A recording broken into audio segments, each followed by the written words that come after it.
आज का प्रेरक प्रसंग निर्दोष को सजा। आइए सुनते हैं इस खूबसूरत प्रेरक प्रसंग को। बहुत समय पहले हरिशंकर नाम का एक राजा था। उसके 3 पुत्र थे और उसने उन तीनों पुत्रों में से किसी एक पुत्र को राजगद्दी सौंपना चाहता था, पर किसे? राजा ने एक तरकीब निकाली और उसने तीनों पुत्रों को बुला करके कहा, अगर तुम्हारे सामने कोई अपराधी खड़ा हो तो तुम उसे क्या सजा दोगे? पहले राजकुमार ने कहा कि अपराधी को मौत की सजा दी जाए, तो दूसरे ने कहा कि अपराधी को काल कोठरी में बंद कर दिया जाए। अब तीसरे राजकुमार की बारी थी।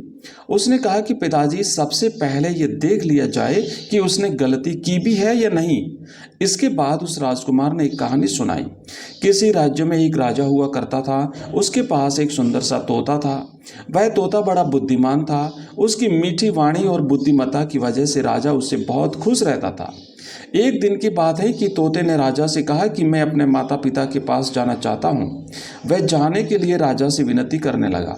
तब राजा ने उसे कहा कि ठीक है, पर तुम्हें 5 दिनों में वापस आना होगा। वह तोता जंगल की ओर उड़ चला। अपने माता पिता से जंगल में मिला और खूब खुश हुआ। ठीक 5 दिनों के बाद जब वह वापस राजा के पास जा रहा था, तब उसने एक सुंदर सा उपहार राजा के लिए ले जाने का सोचा।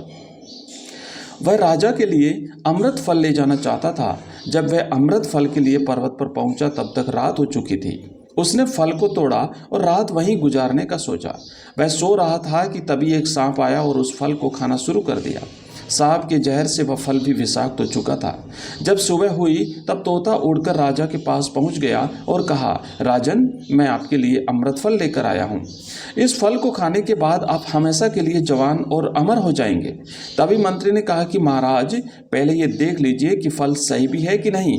राजा ने बात मान ली और फल में से एक टुकड़ा कुत्ते को खिलाया। कुत्ता तड़प तड़प कर मर गया। राजा बहुत क्रोधित हुआ और अपनी तलवार से तोते का सिर धड़ से अलग कर दिया। राजा ने वह फल बाहर फेंक दिया। कुछ समय बाद उसी जगह पर एक पेड़ उगा। राजा ने सख्त हिदायत दी कि कोई भी इस पेड़ का फल ना खाए, क्योंकि राजा को लगता था कि यह अमृत फल विषाक्त होते हैं और तोते ने यही फल खिलाकर उसे मारने की कोशिश की थी। एक दिन एक बूढ़ा आदमी उस पेड़ के नीचे विश्राम कर रहा था। उसने एक फल खाया और वह जवान हो गया, क्योंकि उस वृक्ष पर उगे हुए फल विषाक्त नहीं थे। जब इस बात का पता राजा को चला तो उसे बहुत ही पछतावा हुआ। उसे अपनी करनी पर लज्जा हुई। तीसरे राजकुमार के मुख से यह कहानी सुनकर राजा बहुत खुश हुआ और उसने तीसरे राजकुमार को अपना सही उत्तराधिकारी समझते हुए उसे अपने राज्य का राजा चुन लिया।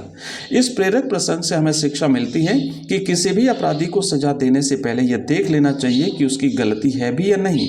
कहीं भूलवश आप किसी निर्दोष को तो सजा नहीं दे